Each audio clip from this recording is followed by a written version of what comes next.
Order Mac Egg tahu kan? Tahu. Mac Egg, burger telur. Saya nak Mac Egg tapi saya tak nak telur. Ha? Ada.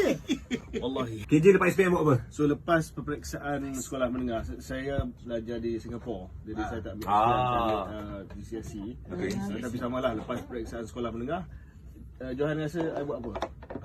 Cuma teka. Okey. Kalau Kalau tengok I rasa I buat apa? Okey sekali. You muka pandai tau. I tak boleh Model ke?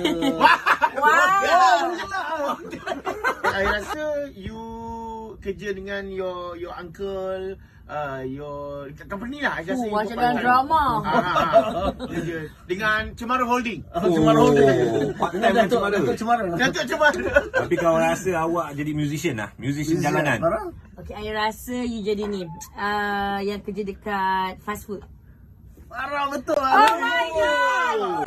Kerja kat McDonald, McD Bangsa. Oh, McD Bangsa? Yang masih lagi ada kat Jalan Telawi. Oh, how many years? 3 bulan. 3 bulan lah. Yelah. Masa tunggu result kan. Yes. Kerja kat McD. Masa Saya dia belajar cakap soal seni komunikasi ni sebab kerja kat McD. Oh. Sebab saya counter staff. Oh. Sebab selayan kerana orang order, ada orang order Mac Egg tahu kan? Tahu. Mac Egg, burger telur. Telur, Saya nak Mac Egg tapi saya tak nak telur. Ha? Ada. Wallahi. Can I want one Mac Egg? No egg. So what do you want? Bun only. Tapi bayar harga Mac Egg. Saya kata tapi harga ni Mac Egg. Okay, no problem.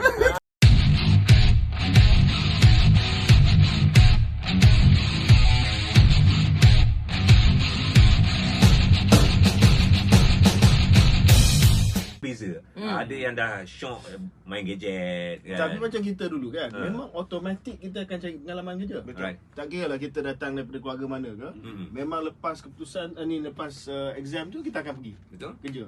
Because kita nak dapat experience. Betul kan? Betul. Semua dapat experience kat sini. Betul. Tapi zaman sekarang ni ada yang lepas ambil exam, dia orang nak jadi apa tau? Nak jadi influencer. Streamer. Lepas tu nak jadi streamer. Ni yang duduk dalam bilik tak keluar-keluar, nak main game aja. Okey lah, tapi dia kena ada output dia. Alright. Takut dia cakap nak jadi influencer tapi tak buat apa-apa. Tak buat. Natuk lah. No action, talk only. Ataupun dia akan jadi seorang yang kurang skill daripada segi PR. Kan? Mungkin boleh Communication dengan orang lain. Betul, nanti nak kerja nanti dia hanya good in typing, Ya. good in WhatsApping. Saya dia belajar bercakap soal tidak. seni komunikasi ni sebab kerja kat McD. Oh. Sebab saya counter staff. Oh. Sebab selayan kerana orang order, ada orang order Mac Egg tahu kan? Tahu. Mac Egg, burger telur. Telur. Saya nak Mac Egg tapi saya tak nak telur. Ha? Ada. Wallahi. Can I want one Mac Egg? No egg. So what do you want? Bun only. Fafau pergi rumah AG cari Johan. Johan tak ada sebab keluar dengan AG. Rupanya mereka dekat Breakfast Hot type dengan KJ. Type. Kau jangan cakap type tu, nanti dia orang tulis type. Fafau pergi rumah AG cari Johan. Kena type ni semua. Oh, Tak apa lagi, kalah je lah. Johan tak ada sebab keluar dengan AG. Rupanya mereka dekat Breakfast Hot dengan KJ. Bila laju banyak masuk. Woi. Wow. Farah, I ingat you nak tanya soalan. No, I suruh you tak. Nak tanya soalan matematik ke? Nak tanya soalan geometri ke? Ni, balik. Nampak. Tu dia. Okey, siapa pemenang? 250 ringgit standby dengan nombor akaun. Kita pakai masa awak juga. Betul. Okay, in case ada yang macam, betul ke ini tipu lah ni? Kena record ni. Guys, check out dekat TikTok Hot FM 976 ataupun TikTok Mr. KJ, YouTube. Yep. So semua ada kat situ. Memang tengah ada dalam studio sekarang ni. Okey, kita pun tengah bercerita tentang sijil pelajaran Malaysia 2022 yang sudah berakhir, yang dah melaburkan tirainya. So kita open call kalau korang nak borak dengan KJ ataupun nak cerita apa momen, experience or planning. Kita ada seorang pelajar yang memang betul-betul baru settle SPM ni. Ya. Nama dia Norin kan? Hai Norin. Norin pelajar tingkatan 5. Bawa habis SPM. So kita nak tahu plan Norin lepas ni apa? Mula-mula ni orang semasa nak Okey. Pijama bagi habis. Baru nak ambil selection kereta. Lepas tu nak cari kerja. Tak nak sambung belajar? Rasa nak sambung juga, tengah apply. Tengah apply. Kos apa? Kosmetik? Cosmopoint? Rasa saya nak ambil course engineering. Tapi tak pastilah. Jadi terkesan ambil medic. Wow. Medik second. Aku rasa dia macam yang 300,000 tu jugalah. Ya. Sebab dia pertama kali di radio bernilai 300,000. Ya. Dan ni pertama kali di radio korang menang terus bank in duit. Jumlah total. 200,000. 200 Mungkin KJ nak tambah? 200,000. Jangan 200,000 tak boleh, kena pakai cek. 200 Dia lebih cari. Sebut je, dia sebut je bukan saya. Pandai berniaga tak? Dia pandai berniaga. So kena encourage dia lah, kena galakkan dia untuk jadi seorang businessman. Okey, baik-baik. Memang saya nak tanya cadangan jugalah. Apa bidang kerja yang betul-betul sesuai sebab dia macam dah tak berminat untuk nak sama belajar lepas SPM ni. Tapi ada kursus-kursus kemahiran juga kan? Ada? Khusus kemahiran, khusus keusahawanan. Ya. Kita jangan anggap laluan akademik universiti saja yang ada kepada orang muda, dan kita anggap kalau dia pergi laluan lain dia tak bagus. Kita kena rasa bahawa kalau dia tak pandai akademik pun ataupun dia tak baju akademik pun, ada banyak lagi laluan kemahiran, laluan usahawan dan sebagainya. Masalah masyarakat kita dulu-dululah kita ingat kalau tak masuk universiti maka tak berjaya. Sebab Nisa banyak je short term course yang disediakan dengan sijil-sijil yang boleh dipakai tau. Ya. Betul-betul. Saya akan Kalau dia jadi peniaga yang berjaya, tak ada siapa yang tanya kau pergi universiti mana. Betul. Make sense. Ya. Alright, all the best untuk awak dan juga adik awak, okey? okey, terima kasih. Sama-sama. Untungnya maknya lepas ni dia boleh bagi tahu kat adik dia, adik tadi kakak telefon KJ. KJ cakap macam ni. Mesti adik dia ikut. Kan? Tapi jangan semua juga dia dapat duit. Tapi dia kena ingat bahawa kalau dia ada potensi pergi lebih jauh dari segi pengajian tu, duit yang akan datang kemudian lebih banyak. Dia kena ingat macam tu. Betul. Okey, aku dapat duit ni kira okey, tak pernah dapat duit, tiba-tiba dapat duit. Tapi kalau aku pergi universiti, dapat ijazah, mungkin gaji bukan mungkin lah. Pasti. Gaji tu lebih tinggi. Ya. So dia kena motivate balik. Okey, Ya. sebut pasal motivate ni, kita nak dengar juga kata-kata motivasi daripada seorang perunding kerjaya, Mr. Nick. Nick Akmal bersama dengan kita. Assalamualaikum. Waalaikumsalam warahmatullahi. Baik, Nick Akmal, sekarang ni perunding kerjaya untuk adik-adik kita SPM, kalau dengar memang dah settle, tapi nak ikutkan usia baru saja 17, 18 tahun. So, apa sebenarnya nasihat untuk diorang? Okey, nasihat yang pertama dalam tempoh bagi yang ada nak rehat-rehat. Cuma lagi bagus kalau buat sesuatu. Baik. Dia berkongsi, dia buat sesuatu. Sesuatu tu apa bergantung. Tapi saya sarankan nombor satu yang perlu buat adalah kena kenal diri kita. Gunalah personality psychometric test yang cikgu dah buat, rujuk balik. Kedua adalah tahu market demand, iaitu pekerjaan-pekerjaan yang hot dalam market. Macam mana dia nak tahu tu? Macam mana tahu? Senang saja, kita rujuk dalam bawah teleskop ada critical occupational list. Ada satu research dah buat. Sampai tak nak lepaskan. Ya. Anak tu nak kerja.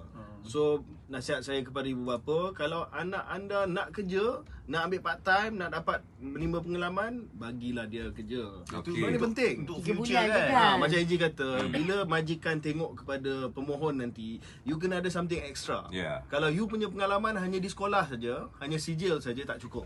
So you have to have something extra lah. Apa kelebihan yang ada pada korang kan? Ya. Tapi berbalik pada soalan Johan tadi, pemilihan kos pembelajaran itu. Ini susah. Dilema yang cukup besar. Sama ada saya nak buat apa yang saya nak buat ataupun saya nak memuaskan hati parent saya. Betul.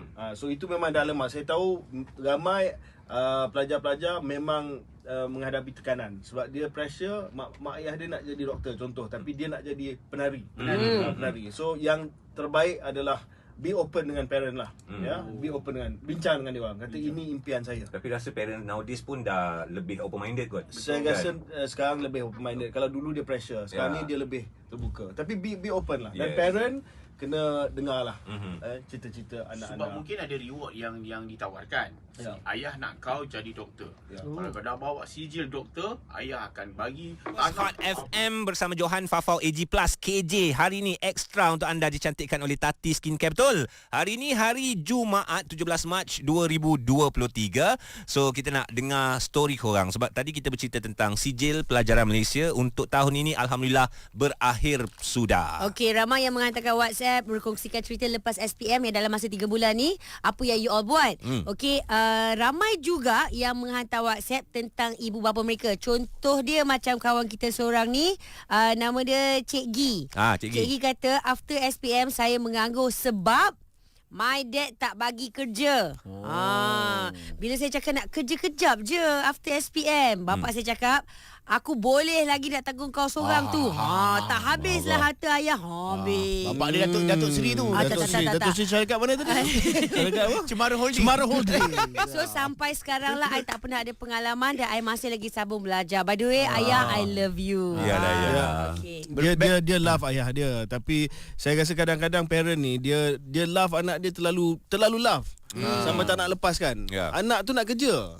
So nasihat saya kepada ibu bapa, kalau anak anda nak kerja, nak ambil part time, nak dapat menimba pengalaman, bagilah dia kerja. Itu sebenarnya penting untuk 3 future bulan kan. Macam Eji kata, bila majikan tengok kepada pemohon nanti, you kena ada something extra. Kalau you punya pengalaman hanya di sekolah saja, hanya sijil saja, tak cukup. So you have to have something extra lah. Apa kelebihan yang ada pada korang kan. Tapi berbalik pada soalan Johan tadi, pemilihan kos pembelajaran itu. Ini susah. Dilema yang cukup besar. Sama ada saya nak buat apa yang saya nak buat ataupun saya nak memuaskan hati parent saya. Betul. So itu memang dilema. Saya tahu ramai pelajar-pelajar memang menghadapi tekanan sebab dia pressure mak ayah dia nak jadi doktor contoh, tapi dia nak jadi penari. Penari. So yang terbaik adalah be open dengan parent lah. Be open dengan, bincang dengan dia orang. Kata ini impian saya. Tapi rasa parents nowadays pun dah lebih open minded kot. Saya rasa sekarang lebih open minded. Kalau dulu dia pressure, sekarang ni dia lebih terbuka. Tapi be open lah. Dan parent kena dengar lah cita-cita anak Sebab anda. mungkin ada reward yang ditawarkan. Ayah nak kau jadi doktor. Kalau kau dah bawa sijil doktor, ayah akan bagi tanah pusaka dekat engkau. Itu ayah yang tak lahir tahun 1950-an. Okey, tadi kita cerita parents, tapi sekarang kita cerita adik-beradik pula. So Nisa, adik awak habis SPM tahun ni? Betul, dia baru habis malam. Wow, tahniah. Okey, adik saya ni dia tak berapa cemerlang lah dalam akademik.